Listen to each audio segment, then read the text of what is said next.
If you guys will bear with me just for a second, I'm going to take your picture because I'm going to post this on Facebook and say I was at Center Grove, and you guys are going to be on there. I'm going to tell you a joke. Now, I say that I've only got about 5 jokes and only one of them's good. So this may be one of the good ones. It may not. Why don't elephants play games in the jungle? There are too many cheetahs. See, I told you. It might be a good one, might not. Give you one more. This one takes a little more thought. 2 silkworms got in a race. Y'all can just look at the screen and act like you're white and listen to me speak, which you're not really. But 2 silkworms got in a race. They ended up in a tie. See, that one takes a little bit more thinking. All right, thank you very much. It just is very helpful for people that keep up with us at Apologetics Press to know where we're going, to see the people that are interacting with us, and this really means a lot to the people that we work with, and I thank you very much.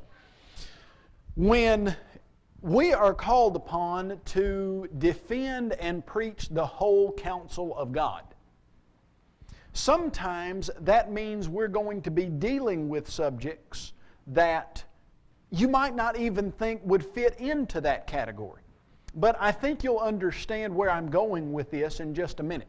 If I were to stand up this evening here in Center Grove in Gainesboro, Tennessee, and deliver a couple hour-long lessons on bowing down to little golden statues, do you think that I would hit too many people in the heart with that kind of lesson? Because we just don't have that many people in the United States of America that are idolaters, do we?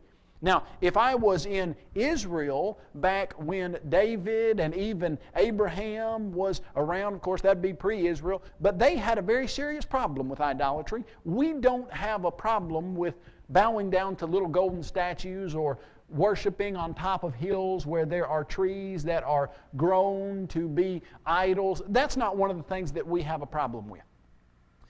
But you might not know that one of the things with which we do have a problem happens to be what I'm going to be discussing tonight, and that's dinosaurs. Now you might think, how in the world do dinosaurs have anything to do with the Bible? How do they have anything whatsoever to do with the plan of salvation? Why in the world are we taking 2 hours in one evening to talk about dinosaurs? Well, let me tell you why. Like I said last night, I've been working at Apologetics Press for 12 years, and we deal with all kinds of subjects. Very weighty subjects, in fact. We talk about the existence of God. We talked about that last night. We talk about the inspiration of the Bible. But do you know what the most often question asked to us at Apologetics Press is? The most often asked question, the most requested literature, the most purchased and most received books, guess what that is? What about the dinosaurs? We deal with the existence of God, we deal with the inspiration of the Bible, we talk about Jesus being the Son of God, but what people want to know very often is, how do dinosaurs fit into the Bible? Now let me try to help you see how important this is. I got an email from a lady, several years ago now. She said she was raising teenagers. I think one of them was 15 and one of them was 13. She said in bold, excited print. What I mean by excited was you could tell that there was emotion by the way that she wrote it, because it was bold and it was highlighted or it was capitalized.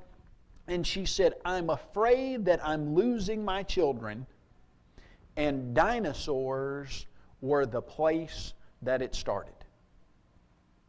Losing her children to what? Losing her children to the world, losing her children to skepticism, losing her children to society. And she said that the place where their faith started crumbling was dinosaurs. Can you believe that? Can you believe that the topic of dinosaurs, this lady would feel so she would think it was so important that that's when she felt like she started losing her teenagers. Well, I'm going to show you why that is, and I'm going to show you how important this topic is, and I hope that you'll see by the end of this evening that this is something that is very biblical, and it's something that is entailed in the whole counsel of God. Now, I don't think that you need to listen on dinosaurs every Sunday morning.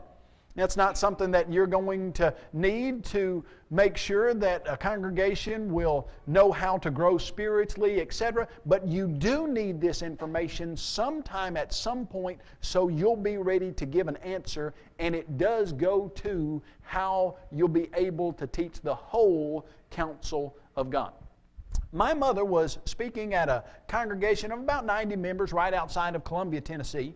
And she was talking to the ladies there. Every Wednesday night she was doing a ladies' class.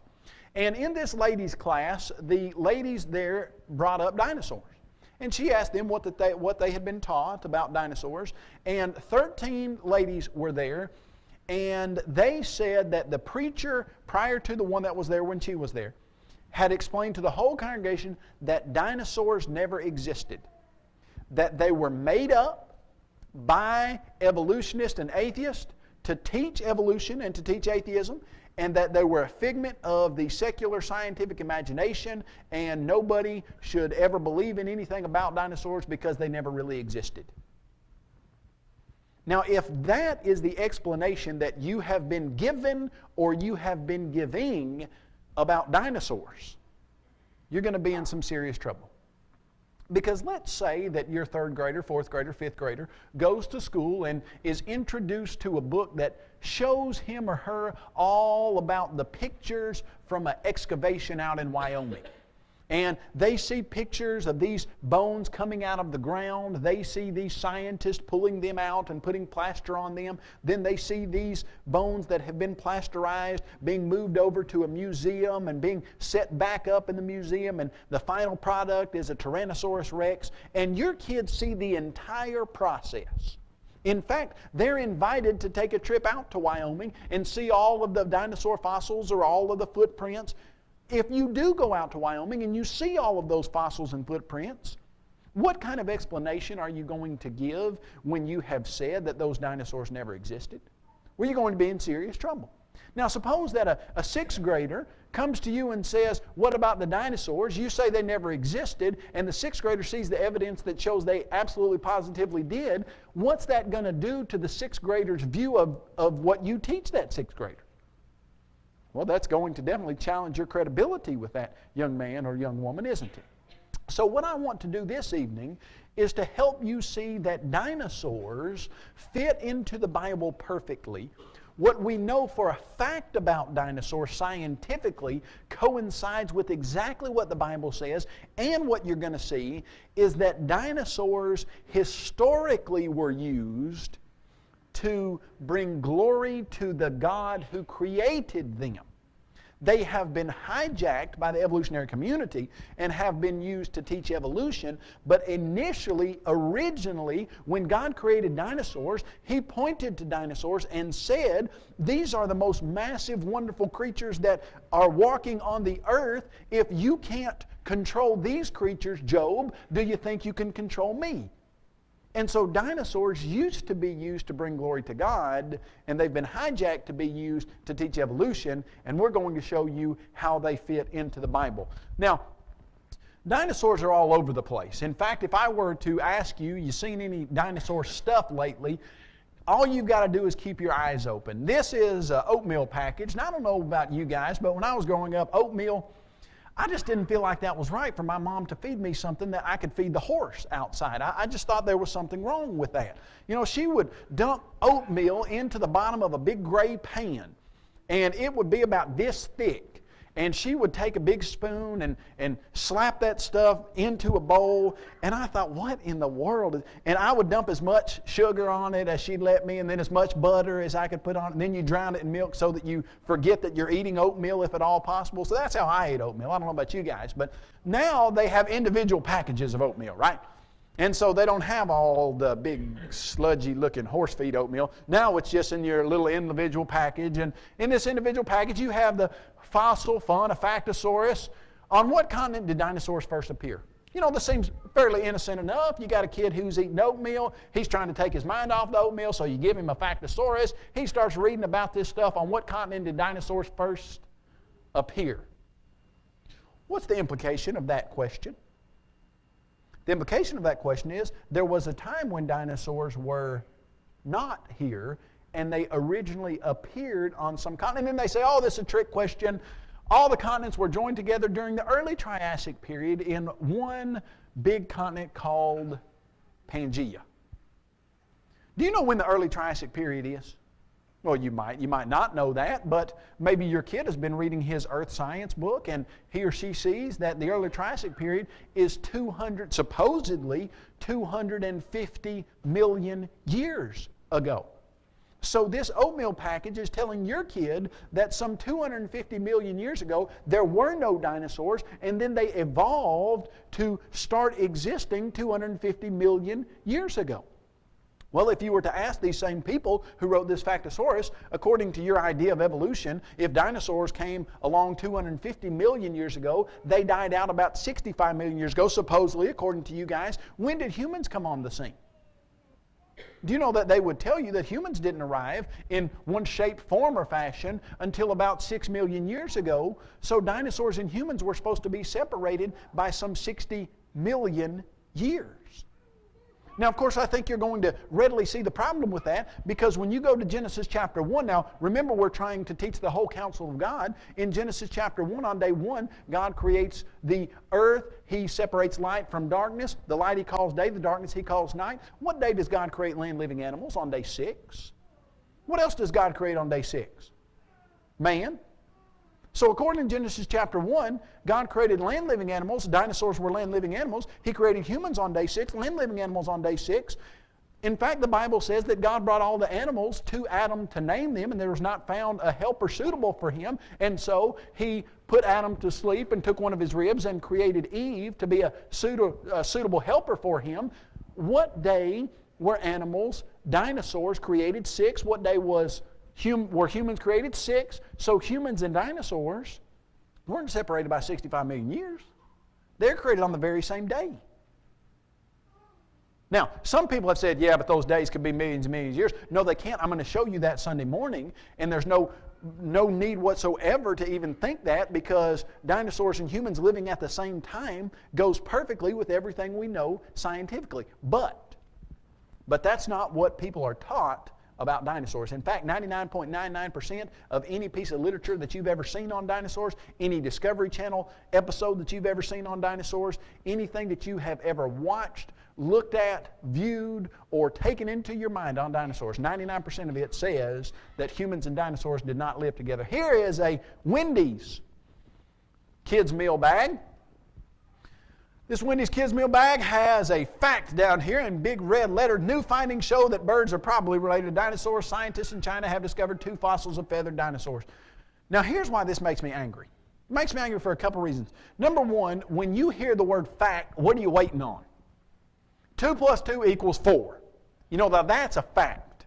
Now, look at this fact right here. New findings show that birds are probably related to dinosaurs. Okay, that's not even a factual statement, number one. But number two, watch this.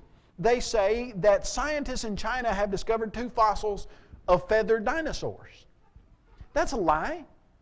Scientists haven't found any feathered dinosaurs. Now, you're going to see pictures of feathered dinosaurs all over the place. In fact, as I go through this, I'm going to show you some pictures of feathered dinosaurs. But do you know that no scientist in the history of the world has ever found a feathered dinosaur? Now, here's what they found.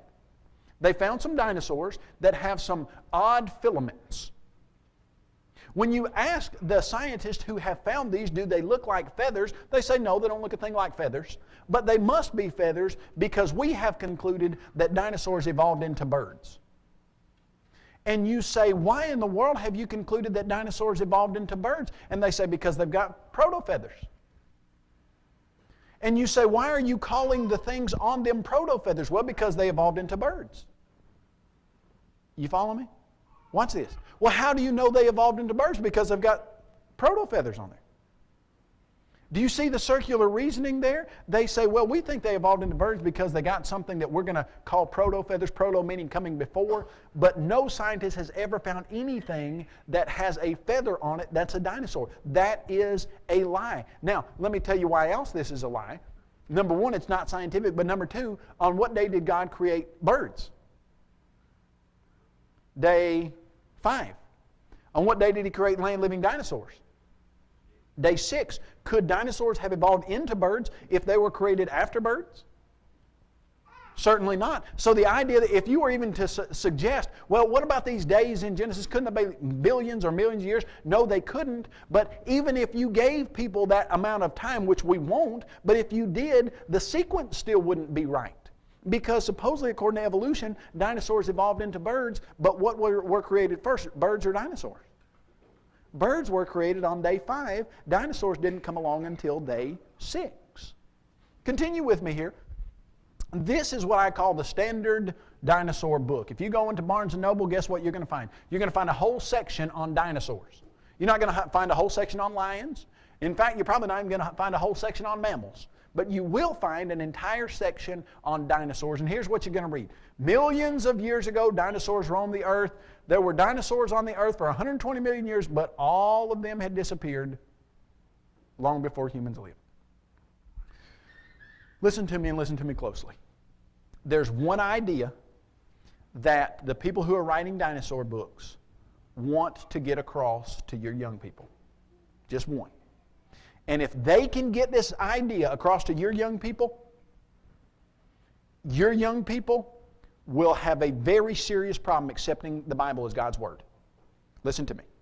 If they can teach your young person that no human being ever saw a live dinosaur, you say, Kyle, why is that such a big deal? I mean, no. It's such a big deal because if Adam was created on day 6 and dinosaurs were created on day 6, then humans and dinosaurs have been living together since the creation. But if they can teach your kids that no human being's ever seen a live dinosaur, that dinosaurs and humans were separated by millions of years, then your kid is going to have to do something to reinterpret the Bible to fit into this wrong framework. And that's why a mother would say, I'm losing my kids, and it started with dinosaurs. Now, this is the first page. Now, let's think about this. When you were in school, for some of us, it's been a little bit longer ago than for others of us, but when you were writing research papers, where are the two places that the people who told us how to write research papers told us to put the most important information that we've got? Two places. At the very beginning and at the very end. This is the first page of this book. The very first page, very first 2 paragraphs. No human being ever saw a live dinosaur. They were separated by millions of years according to this. This is the last page of that book. As you read it, the last of the dinosaurs died out about 70 million years ago. Whatever happened, it's important to keep in mind that dinosaurs lived on this earth for at least 120 million years. According to most recent discoveries, humans have lived here for only a few million. Whatever else was in that book, what was the primary point of the entire book? Humans and dinosaurs didn't ever live together. That's the whole point.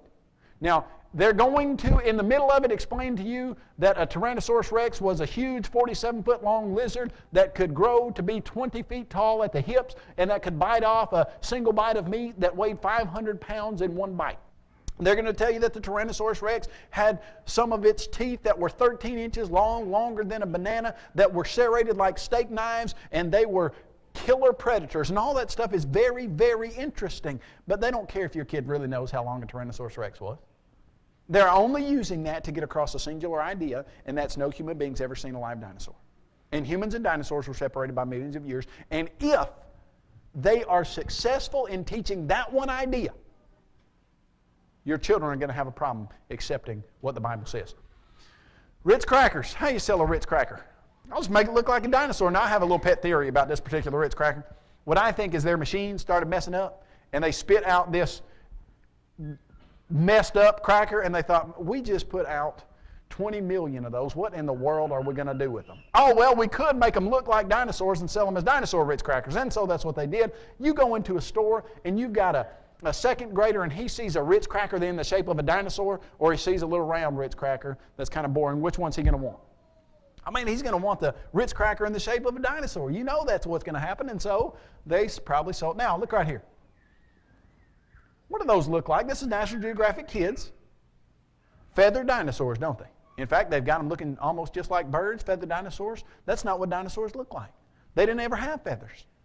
You have an artist's imagination slapping those on whatever kind of creature you want to call it and saying that dinosaurs evolved into birds. And that's absolutely positively false. This is just a picture of a presentation that you would see in something like Barnes & Noble. I think we went into a local bookstore, took this, and threw it up there just to show you all of the various different books on dinosaurs. There are all kinds of them. This is a Magic School Bus book. You know what Magic School Bus is? It's public broadcasting. You know what public broadcasting is?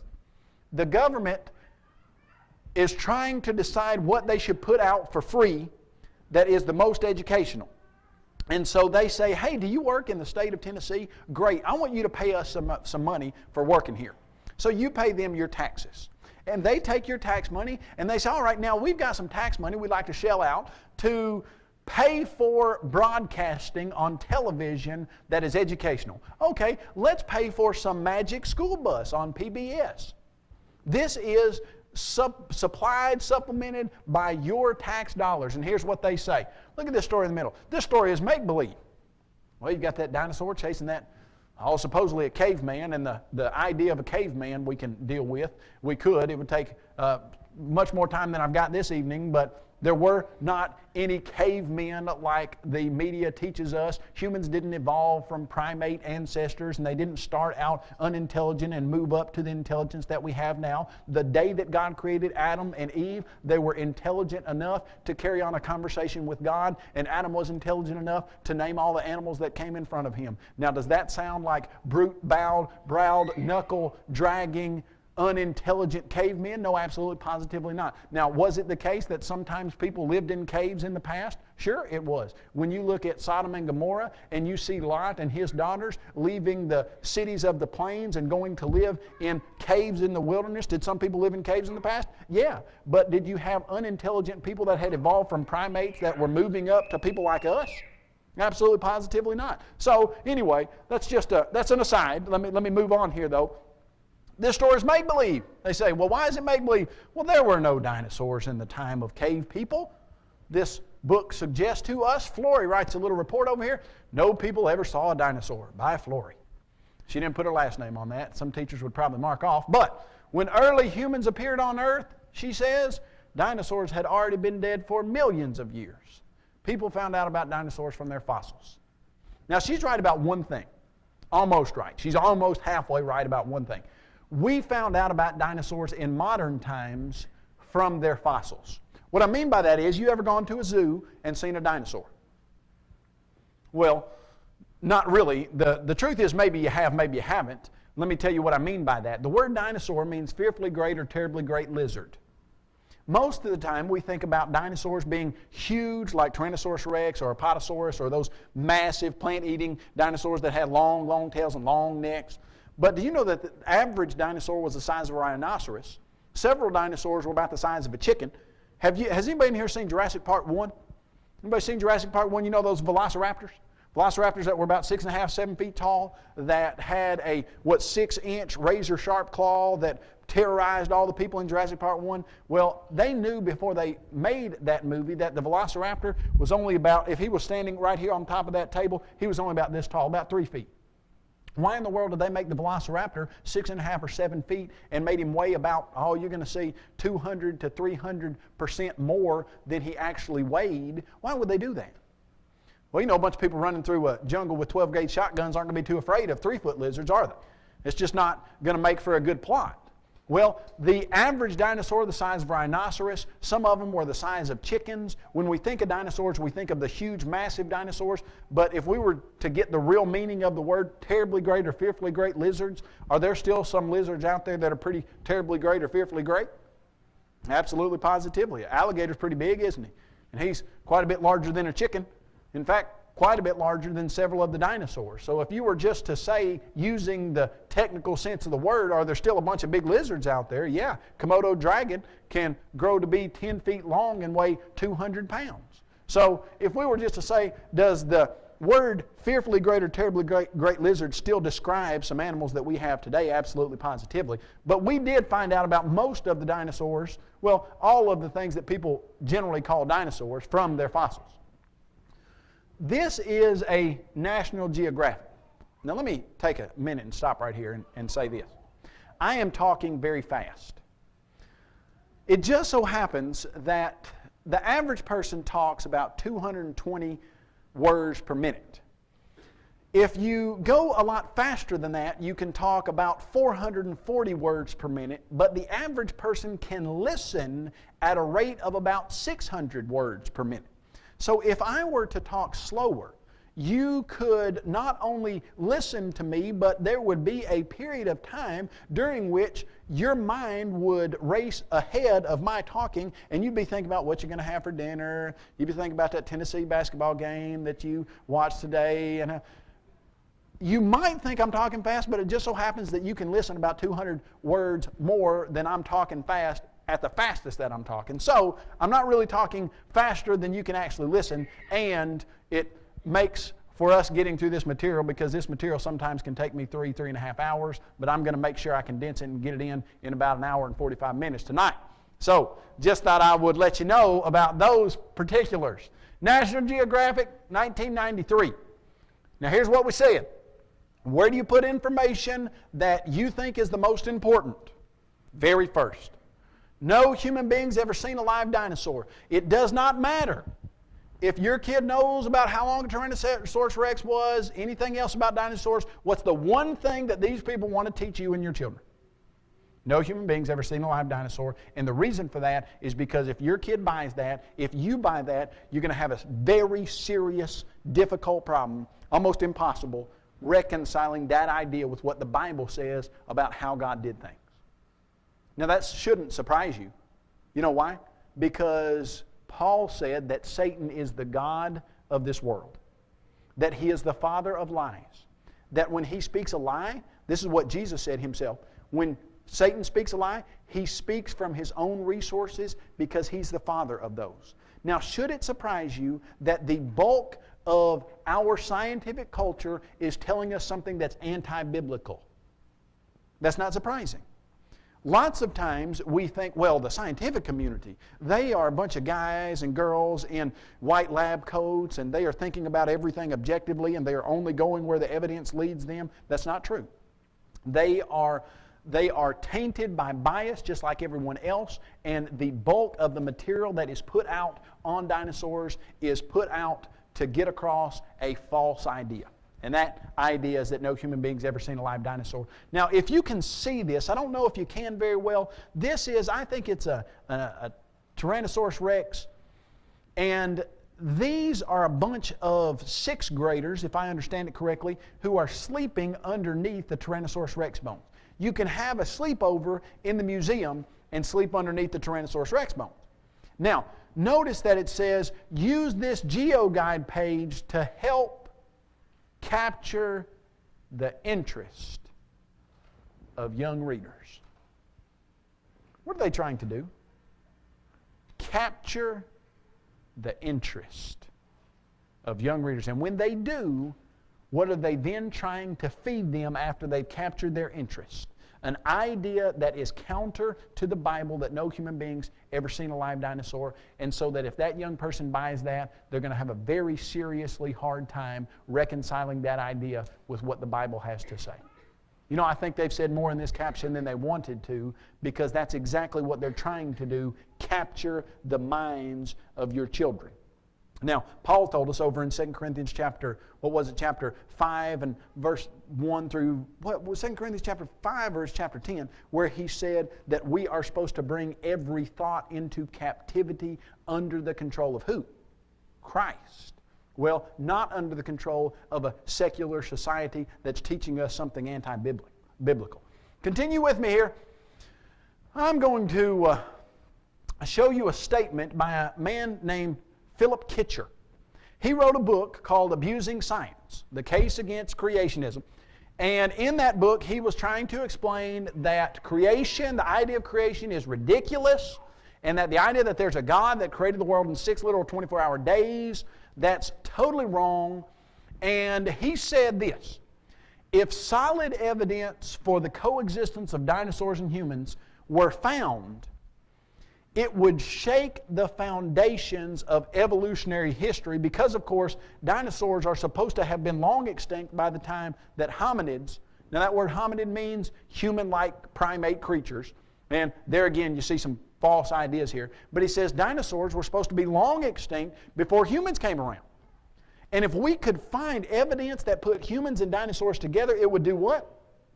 Shake the foundations of evolutionary theory. Honestly, friends, we could this evening, if I could show you legitimate good evidence that would put dinosaurs and humans together, that would do away with what you've heard about evolution. It would demolish evolution. Those aren't my words. That's Philip Kitcher in Abusing Science. Now, this is as technologically savvy as I get, so don't miss it. Shake the foundations of evolutionary theory. Okay, that's it. That's as exciting as the PowerPoint is going to get. So if that doesn't excite you, I'm sorry, but I'm going to do it one more time for you. We're going to shake the foundations of evolutionary theory because, of course, he says, dinosaurs and humans were not supposed to have lived together. Well, we're going to show you that that is absolutely positively false. Now, here's why I put this slide up here. That has a big red wrong on it for a simple reason. I was talking to, I think there were about kindergartners through about 4th grade. And I had, on their level, I thought, put some of this evidence that humans and dinosaurs did live together. And that's the whole point of this lesson. Humans and dinosaurs did live together. It's a scriptural concept. It fits perfectly with the Bible. It fits perfectly with everything we know to be scientific. Now, after I felt like I had done such a great job, and I had communicated to these young people in such a way that they would never ever forget the main point of my lesson, that no human being has ever seen a live dinosaur is false, that humans and dinosaurs did live together and were created together on day 6, I thought I'd just see how well I had done and ask a simple question. I thought I would ask them, did humans and dinosaurs live together? And they would all in unison say, yes. So I did. I asked them, okay, guys, did humans and dinosaurs live together? And they all started doing that. I said, what? I said, I just spent 35 or 45 minutes showing you all the evidence that says humans and dinosaurs live together. Why in the world would you say that they didn't? One little kid raised his hand. And I said, yes. Why would you say they didn't? He said, because you put up a slide that said no human being's ever seen a live dinosaur. I said, that's it. I said, from now on, when I put up that slide, nobody's going to go away thinking that that was my idea, that I thought that that was a right idea. I was going to put a big old fat humongous, as big as I could get, red wrong on there so that any first grader that can read the word wrong doesn't think that I believe that no human being's ever seen a live dinosaur, because that idea is false. It's unbiblical, it's unscientific, and it's absolutely palpably, measurably false. Now, let's go through some of this evidence. I was at the Natural Bridges National Monument, all going on about in 2004 approximately, might have been 2005, with my coworker Eric Lyons. Eric is standing right beside the Natural Bridges National Monument sign. There at the Natural Bridges National Monument, there are 2 of the 3 largest natural bridges in the world. I believe the 3rd largest natural bridge is the Kachina Natural Bridge. It's a rock formation that occurs when the rock erodes from underneath the upper rock because water flows through it. Here's the natural bridge. Here is the cavern there that's been eroded, and here's me. I don't know if you can see me right there, but that's where I am. And this is the Kachina Natural Bridge, and right here on the side of the bridge, there are all kinds of carvings from some Indians called the Anasazi Indians. The Anasazi Indians did all kind of artwork on the sides of the bridges and walls and cliffs and things out in the west, and some of them were figurines of human-like creature, like people, and some of them were ibexes and red handprints that are put there with red ochre. But this is Eric standing, or kneeling rather, right next to, there is the humanoid carving, and here is this carving. I've outlined it for you so you can see it well. But if you were right there looking at this, you can see it very well. Now, me and Eric didn't happen upon this. There was a reason that we were at the Kachina Natural Bridge, because people have been writing about this. Lots of evolutionists have been writing about this. Now, if I were to ask any kindergarten through 6th grade class, what does that look like? What are they going to tell me? A horse. Is that what they're going to say? No, they're not going to say it looks like a horse, because it doesn't look a thing like a horse. A rhinoceros. Not a thing like a rhinoceros. What's it? Now, not necessarily saying what it is, just tell me what it looks like. It looks just like a dinosaur. Looks just like one. That's why Eric and I were there, because this particular carving has been written up or written about by evolutionists who study rock art. And here's what they say. This man that you're about to read, a man by the name of Fran Barnes, his claim to fame is that he is well known for studying this kind of rock art. That's what he does. He studies rock art. Now, most of the stuff he studies happens to be figurines of humans or ibexes or handprints, stuff like that. But this particular carving, here's what he said about it. Now, he's an evolutionist. He doesn't believe humans and dinosaurs ever lived together, but he says this. There's a petroglyph in National Bridge's National Monument that bears a startling resemblance to a dinosaur, specifically a brontosaurus with long tail and neck, small head and all. Now, there are a couple things that I need you to understand about this statement right here. Number one, what does the word startling mean? Let me explain. When I was maybe 1st grade, maybe a little younger. My older brother was about 3rd grade. The reason that my mom had such a problem raising 3 boys, because she was really raising 4 boys, counting my dad. Because he was the one that instigated lots of the stuff that would have caused us to get in trouble, but she couldn't get us in too much trouble because Dad was the instigator. Let me explain to that. One day, Dad brought home a 6-foot-long black snake in a bag that he had caught at the barn. And he thought it would be good for us boys to play with the black snake, because black snake, he thought, were fairly harmless enough for us to get used to what a snake. And so he just brought it home and said, here, have at it. And so we just had that black snake. We'd wrap it around our arms and then play with it. Well, we decided we were going to keep it for a little while. And so we put it in an aquarium, an old aquarium, didn't have any water in it, and we put it inside, and we took security measures that we thought were sufficient to keep a 6-foot-long black snake in the aquarium that didn't have any water in it. And we thought that we'd get up the next morning and the black snake would be there. Well, I think you understand where we're going with this particular story, because when we woke up the next morning and we went to look in the aquarium, the black snake was no longer there. Our security measures were insufficient, and somehow the black snake had gotten loose. We looked all over that room, looked all over the house, and thought somehow the black snake must have gotten out of the house. Just a little hint here. If you lose a black snake in your house and you don't see a door that's wide open in the very same room that you lost the black snake, don't assume it's left your house.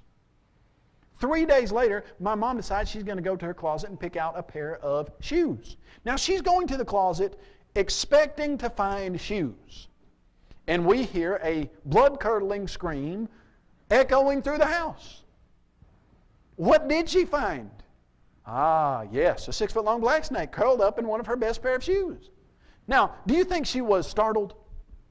Yes, startled. Why? Because she's expecting shoes and she finds a black snake. That's what it means to be startled. You have something happen to you that you're not expecting. Now, why in the world would a carving of a dinosaur startle an evolutionist? They're expecting to find that. They've been taught their entire life that no human being's ever seen a live dinosaur. So if these Anasazi Indians carve something that looks just like a dinosaur, well, the first thing they're going to try to do is say it's fake. But see, Fran Barnes is an expert on rock art, and if it were fake, he could say, and he says, no, it's not fake. In fact, it looks just like all the other rock art. It dates from 1500 AD to 500 AD. Between there, about 300 years before we ever dug up the first fossil in modern times. I'm startled by this because it looks just like a dinosaur. Now, he says it looks like a brontosaur. You ever watch Fred Flintstone? Ever seen the Flintstone? What kind of burgers they eat? Brontosaurus burgers, I hate to tell you, this might come as a shock, but there never was such a dinosaur as a brontosaur. Let me tell you what happened. Before the brontosaur was ever found, now this is just extra information you get for free, but before the brontosaur was ever named, there was a dinosaur named an apatosaur that looked very much like what this guy is calling a brontosaur. Later, they found the body of what looked just like an apatosaur, but it didn't have a head. So they went down the river a little ways, and they found a head that they thought fit with this apatosaurus body. So they took the head, put it on an apatosaurus, and they named it a brontosaurus. But guess what they found out? They found out that they actually had taken the head off of a dinosaur called a Camarasaurus and slapped it on the body of an apatosaurus and named it a brontosaurus. Now, you don't need to really know that other than the idea of a brontosaurus is talking about an apatosaurus. Now, you say, Kyle, thanks for all the gratuitous information, but what in the world does that have to do with this piece of evidence that humans and dinosaurs live together? Well, I'm going to show you in just a second, because it actually does have something to do with it. This is a statement by a man named Dennis Slifer. He's an evolutionist, and here's what he says. One of the most curious designs is a petroglyph that resembles a dinosaur, which is apparently of Anasazi origin based on its patination. What he's saying there is, it looks just like all the other Anasazi Indian carvings. It doesn't look like it's fake, and it looks just like a dinosaur. Now, you've got a carving of something that looks just like a dinosaur, and it dates back to at least 1500 AD. Could be all the way to 500 AD. 300 years before we ever dug up a fossil. Now, how do you explain that? Well, we went up and asked the young lady who was in charge of taking up money at the site there. There's a little gift shop and some things that you're supposed to pay $5 if you were going into the Natural Bridges National Monument. We got there so early, it was about 5:45 in the morning when we got there, and so we went out, took pictures and stuff, and came back to pay our $5. And when we were there, we just wanted to see what she would say about this, and so she said, "Where have you been this morning?" We said, "Well, we went down the Kachina Natural Bridge." She said, "Did you see the weird carving?" We played kind of like we didn't know what she was talking about. We said, "The weird one, what are you talking about?" She said, "The one that looks just like a dinosaur." We said, "Oh yeah, as a matter of fact, we did see that one." We said, "How do the evolutionists explain it?" Here's what she said, and I quote, "They don't want to." Well, yeah, they don't really want to. Why? Because they're so startled. Why? Because it dates to the same time as all the other carvings, but it looks just like a dinosaur. Here's what else she said. She said it was too early to be a horse. That's why I asked you previously, did it look like a horse? Did that thing look anything like a horse to you? No, it didn't look like a horse. Why in the world would anybody say it was a horse? Well, I mean, because if you say it looks like a dinosaur and the Anasazi Indians carved it, then that means the Anasazi Indians saw a dinosaur, doesn't it? Or talked to somebody who had seen one. She says, some people think it's a picture of a dinosaur, but they're crazy. Now, here's why I put that one up there. You take a bunch of third graders and you ask them a very simple question. Look at this wall carving. What's it look like to you? They're going to tell you to the third grader. Every single one of them is going to say, it looks just like a dinosaur. Why are they going to say that? Because they're lunatics. Because they're crazy. Because they're one brick shy of a load, because they're missing something upstairs. No, they're not going to tell you that. Why are they going to tell you it's a dinosaur? Because it looks just like one. The idea that she is trying to get across here is, hold on, I have been taught all my life that human beings and dinosaurs never lived together, and for me to say that that carving is a carving of a dinosaur would mean I would have to throw out everything that I've been taught about dinosaurs my whole life. That's crazy. No, to say that's something other than a dinosaur is crazy. To say it's a dinosaur is just calling a spade a spade. Now, she said, let me show you what else is very interesting about this. I told you about the Potosaurus for a simple reason. What could help bolster this idea that humans and dinosaurs live together if we found fossils of that kind of dinosaur in the area? Well, guess what? Get in your car from Blanding, Utah, and drive 45 minutes to the Kachina Natural Bridge, and you're going to see that carving. At Blanding, Utah, you're going to see these bones. These are fragments of a hip bone from guess what kind of dinosaur? An Apatosaurus. The exact same kind of dinosaur that was carved on the wall of the Kachina Natural Bridge. So here's what you've got. A carving that looks just like a dinosaur, not just like any dinosaur, an Apatosaurus, and you've got the bones from that very dinosaur within a 45-mile radius of that carving. Now, is that solid evidence that humans and dinosaurs lived at the same time? That's one piece of very solid evidence. Does that call into question the statement no human beings ever seen a live dinosaur? It certainly does. In fact, it would make that seem very wrong. So, let me give you this piece of information. And it looks like we're about to have to take a quick break, but hold on, let me get through one or two more of these and we'll take a quick break. This is the Ta Prohm Temple in Cambodia. It was built, we know for a fact, by a man named Javarman VII as a memorial for his mother in 1187 AD. That's what everybody knows for an absolute positive fact. The evolutionists agree with that. The creationists agree with that. That's what we know for a fact. Now, as you're looking at the Ta Prohm Temple, there are all kinds of carvings on the walls. This is a guy by the name of Don Patton. He's a member of the church down in Texas. The carvings on the walls are of various different things. Some of them are idols. Some of them are ancient animals. Some of them look like a salamander. Some of them look like, maybe a water buffalo or something like that. And then there's this one. Now, here's what we know for a fact, that was carved in 1187 AD. Know it for a fact. We didn't start finding dinosaur fossils until 1822. The first dinosaur fossil identified correctly was by a man named Gideon Mantell and his wife Mary Ann in Sussex, England in 1822. This was carved on that wall some 700 years before we ever started digging up fossils. Now, does that look like a horse to you? Does it look like a pig with bushes behind it? If you're an evolutionist and you come to a carving like that you know is from 1187, the first thing you try to do is say it's fake. Here's the problem. They can't say it's fake because it looks like the rest of the temple, and in order to pull that out and stick something fake in there, you would have to remove a 40-foot column, plus in this column there are metal eye frames that hold the stones together. There's no way you can say it's fake. So if you can't say that's fake and you're still going to contend that humans didn't live with dinosaurs, what do you got to say about it? Well, you got to say, you know what, that just doesn't look like a dinosaur. Now here's why I put these pictures up there. What does that look like to you? Well, that's a picture that a little kid drew for us of a Triceratops. Now, you might have guessed that, you might not have, but what I put those up there to show you is that if you were just trying to draw from memory a dinosaur, it would be kind of difficult. Any animal, particularly, but I want to show you that being a Triceratops, and that's what's supposed to match up with the Triceratops, and this being a Stegosaurus, and that matching up with it.